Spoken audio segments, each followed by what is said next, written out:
Today we have the 2020 Tesla Model 3.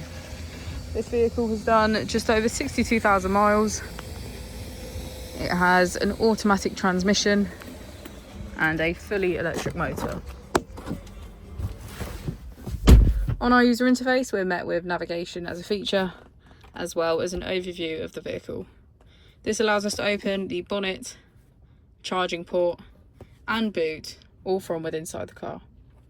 If we click on our Tesla icon in the bottom right, we can access our controls, dynamics, charging, autopilot, schedule, safety, service and software. Within safety, we have advanced features such as a pin to drive and a glove box pin.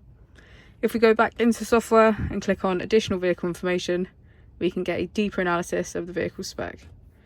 The Model 3 comes with a 360 degrees camera, and with that you can access your dash cam. If we press here, we can access our climate control with heated seats on either side. As we go into the back of the vehicle, we can see that it has a full leather black interior and get a good view of our panoramic roof.